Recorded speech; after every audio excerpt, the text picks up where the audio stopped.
¿Qué pasa, chavales? En el anterior vídeo tuvimos una primera toma de contacto con Spring Eye utilizando Llama y en el vídeo de hoy toca dar un paso hacia adelante y vamos a conocer las tool calling. Así que vamos a ello. ¿Qué es esto de tool calling? Pues si nos vamos como siempre a la documentación, ¿vale? Pues aquí nos comentan pues que es un patrón común, ¿no? En aplicaciones de inteligencia artificial que permiten al modelo interactuar con un conjunto de APIs, ¿no? O herramientas aumentando sus capacidades. Entonces, ¿por qué son necesarias las tool calling?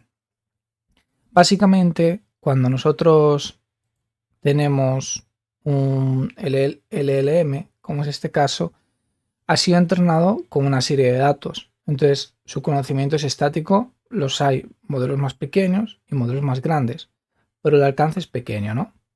Entonces, si queremos, por ejemplo, aumentar sus datos o incluso que siempre trabajen con datos en tiempo real, una de las opciones es utilizar lo que se conoce como tool, ¿vale?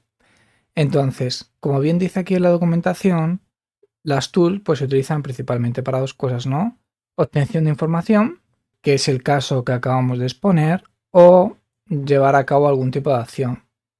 Típico ejemplo, ¿no? En base a alguna respuesta del LM, queremos que mande un correo o que ponga un recordatorio en el calendario, etcétera, ¿no? Ese es el contexto de tomar una acción.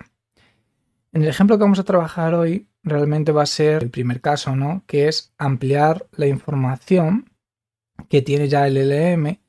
Vamos a trabajar con un LM muy pequeño, en este caso es un llama, ¿vale? Con Oyama.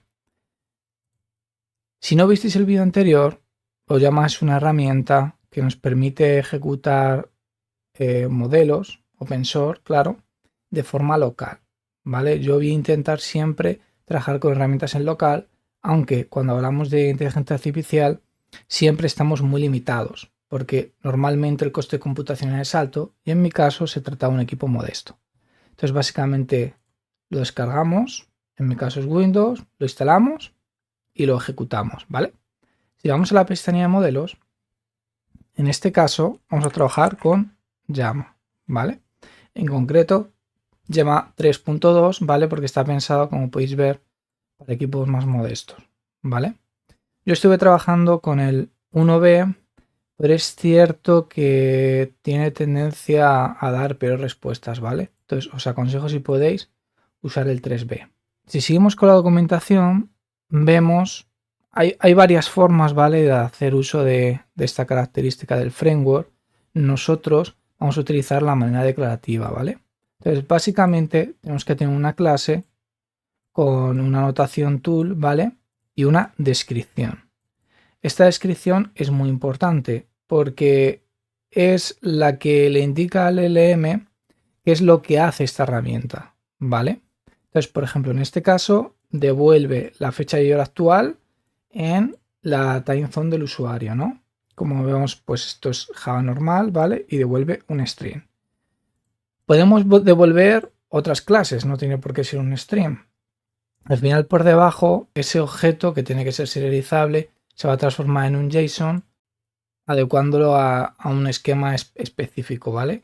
Basándose en la clase que hayamos definido. Una vez tengamos nuestra tool, realmente es pasarle a nuestro chat client esa herramienta, ¿vale? Entonces, aquí en el ejemplo que tenemos aquí, por ejemplo, en el prompt, le dicen qué día es mañana. Obviamente, el modelo no sabe qué día es mañana. Si no le pasamos una tool que le diga qué día es hoy, no puede saber qué día es mañana, porque como hemos dicho previamente, suelen estar entrenados hasta cierta fecha, ¿vale? Por ejemplo, en su día GPT estará con datos creo que hasta 2021, ¿no? Obviamente lo han ido empleando, habiendo nuevos modelos, nuevos GPT, GPT-3, GPT-4, GPT-4o, y luego además se permiten, ¿no?, que se conecten a internet, siempre pagando más, pero que se conecten a internet. Entonces vemos pues que nos dice la fecha de mañana. Obviamente, si no definimos esta tool, pues suele contestar como que no tiene esa información, ¿vale? No tiene acceso a información en tiempo real. Vale, entonces, ¿cómo funciona esto en muy alto nivel, ¿vale? Nosotros tenemos nuestro microservicio y tú defines una serie de tools, ¿vale? Estas tools por debajo harán X cosa, no dejan de ser un método en Java normal. En el ejemplo que vamos a tratar hoy, por ejemplo, va a haber una tool que se va a conectar a una API de criptomonedas para obtener el estado actual del valor de Bitcoin y de Ethereum, ¿vale? Cosa que sería imposible, ¿no? Sin conectarnos a una API. Y otra tool que se va a conectar a una base de datos, y lo entrecomillo porque por simplicidad, porque no es el objetivo de la demo, es un fichero JSON con dos wallets de dos usuarios, donde ahí está el balance en Bitcoin y en Ethereum de cada uno de ellos, y le pediremos al modelo que nos calcule el balance actual de su wallet, pero en dólares, ¿no? Entonces, eso es algo que si no tendría acceso a las wallets, el LLM, obviamente, porque igual que es una base de datos, podría ser un servicio de terceros para obtener esa información, y luego no podría calcularlo con el valor de Bitcoin y de Ethereum en el momento en el que se entrenó el LLM, ¿vale? Pero si no, o sea, no sería un dato realista, más teniendo en cuenta que las criptomonedas varían bastante. Vale, entonces, como siempre, recurremos a Spring Initializer, ¿vale? Lenguaje Java, Maven en mi caso. Recordad que Spring hay por ahora, la compatibilidad es con la 3.2x y 3.3x, iremos con esta. Java 21, grupo, artefacto, nombre, descripción, a vuestro gusto. Y en dependencias, pues tenemos que vamos a añadir unas cuantas. Una de ellas será Oyama, ¿vale? Porque estaremos trabajando con Oyama. Si queréis hacer el ejemplo con OpenAPI, aunque tiene coste, o con Gemini, que es gratuito, que eso lo dejaré para próximos vídeos, pues tenéis la dependencia, ¿no? Gemini, aquí la tenéis, ¿vale? OpenAPI, perdón. Aquí la tenemos, ¿vale? Lombok, en mi caso. Y en principio ya tendríamos todo, ¿vale? Simplemente generamos y lo importamos en el IDE de nuestro gusto, ¿vale? Entonces, yo aquí, ¿vale? He definido un endpoint, ¿vale? O sea, les pongo un endpoint REST que básicamente recibe un ID de usuario como parámetro. Aquí estamos creando el chat client bajo demanda. Podríamos definir un bin, ¿no? Que estuviera en el contexto, pero vamos a definirlo aquí para ser más prácticos. Como se vio en el vídeo anterior, le vamos a meter un advisor por defecto que va a ser que nos permita loguear entradas y salidas al modelo, ¿vale? Entonces, el prompt va a ser el siguiente. ¿Cuál es el balance en dólares de la cartera del usuario con ID, el ID que le damos por entrada, teniendo en cuenta el precio actual de las monedas en dólares, ¿vale? El PRON es muy importante para que el LLM primero sepa qué es lo que tiene que hacer y qué es lo que espera el usuario, porque es en base al PROM que va a decidir si utilizar unas herramientas u otras, ¿vale? Porque algo que no he comentado anteriormente, este método, tú le puedes pasar tantas tools como quieras. O sea, incluso pueden ser tools que no estén relacionadas entre ellas. Puede haber una que devuelva el último resultado del partido del Real Madrid. Otra que devuelva el tiempo. Otra, como hemos visto antes, que te devuelva X día en función de la time zone del usuario, ¿no? Que le llama, etcétera, etcétera. En este caso tenemos dos tools. Una que nos devuelve la información del usuario, de la wallet del usuario, ¿vale? Entonces, esto recibe como entrada un user ID.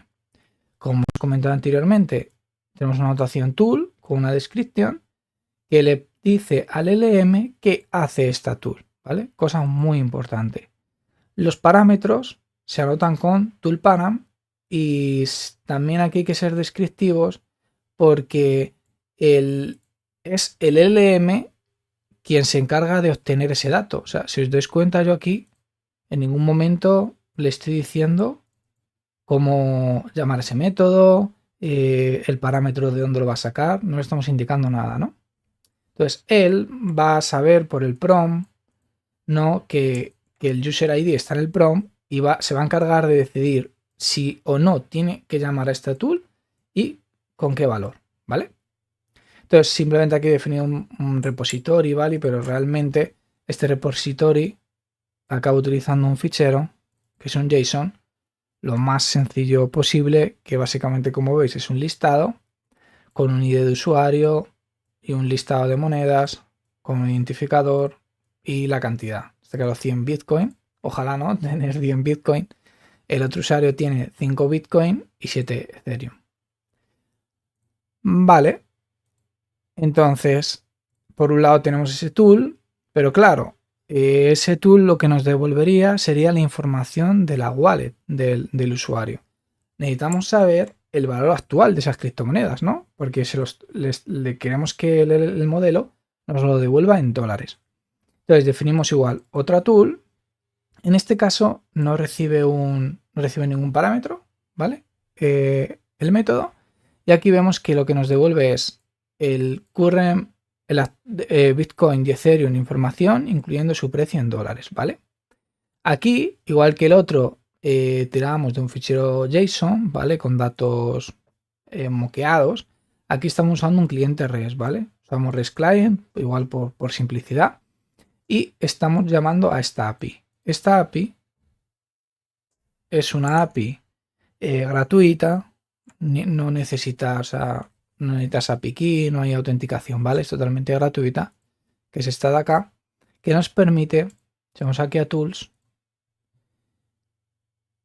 nos permite obtener la información de ciertas monedas, ¿no? Bueno, también de mercados, de chains, etcétera, ¿no? Entonces aquí hay un método que es el que yo estoy utilizando, que es este de acá, que lo que nos devuelve es el estado actual de Bitcoin y Ethereum, ¿no? El ranking, perdón, el precio en dólares, que esto es lo que nos interesa, el porcentaje de cambio en las últimas 24 horas, en los últimos 7 días, la capitalización de mercado, el volumen, las últimas 24 horas. De hecho, esta es información. Otro ejemplo sería, dame un resumen del estado actual de Bitcoin. Luego tú con ese resumen, por ejemplo, podrías mandar un email. Entonces mandarías un email con el resumen y podrías automatizarlo, etcétera, ¿no? Cosa que sería imposible, como hemos comentado antes, sin hacer uso de un tool que nos permita obtener esta información en tiempo real, ¿no? Entonces, si volvemos al ejemplo, como comentaba anteriormente, estamos llamando a esa API, ¿no? Y que nos devuelve, habéis visto, ese JSON. Este método devuelve un string, cosa que no he comentado antes. Este método, como veis, devuelve un objeto. O sea, devuelve una clase, ¿vale? Una clase definida, no es un string. Entonces es posible que en este caso es un record, que tiene un user ID, una lista de monedas, que es un listado, y tiene currency y la cantidad. Vale, entonces, en principio, lo que va a hacer, ¿no? El modelo es, vale, ¿qué me está pidiendo el usuario, no? Entonces, en función de lo que le esté pidiendo el usuario, sabe que tiene estas tools disponibles y básicamente pedirá ejecutarlas o no. Y cogerá el resultado de esas ejecuciones y será un contexto para darle una respuesta al usuario, ¿no? Respecto a las properties, es importante indicar el modelo, ¿no? que vamos a necesitar en OJama, que en este caso, como he comentado anteriormente, es el llama 3.2. Y para toda la parte de login tenemos que habilitarlo de igual manera para que el advisor pueda funcionar correctamente. Entonces, si nos vamos a Postman, como hemos dicho, es un resumen del estado de la wallet y recibe como parámetro un user ID, ¿no? Obviamente esto es un ejemplo de una ejecución anterior. ¿Veis? Bueno, es un equipo modesto, es el local, tengo Docker corriendo y demás. Entonces, bueno, tarda 1 minuto 10 segundos. De hecho, estuve probándolo con Llama 3.2 1B, que es el más pequeño, y alucinaba demasiado. O sea, no, muchas veces no contestaba. Con el 3B, que es el normal, que todavía sigue siendo pequeñito, los tiempos igual, se te van a ir bastante, pero alucina menos. O sea, hay veces incluso que te dice que no puede contestar o etcétera, y es porque, claro, no es determinista y además por mi equipo y el modelo en sí, ¿no? que estoy ejecutando. Entonces, si lo volvemos a ejecutar, uy, perdón, no lo tengo corriendo. Vamos a lanzarlo. Vale. Entonces, si lo lanzamos, en este caso estamos llamando para el usuario 2. Si recordáis el usuario 2, vamos al JSON, tiene 5 Bitcoin y 7 Ethereum, ¿no? Vale, como vemos ha tardado 2 minutos y aquí tenemos la respuesta. El usuario con ID2 tiene una cartera que contiene Bitcoin y Ethereum, me dice el precio actual, ¿vale? Entonces me lo calcula y el precio actual de Ethereum y me lo calcula. Si revisamos los logs, vemos la request, ¿no? que estamos haciendo, que es la de que viene el campo user test, cuál es el balance, etcétera, y que aquí le pasa unas función callback, ¿no? Una de ellas es la getUserWallet, que si vamos aquí a la descripción es la que le indicamos anteriormente, y el input esquema. Veis que aquí le pasa un esquema, que en este caso es un string, user ID y con la descripción, ¿no? Y que además es requerido, porque es requerido por defecto.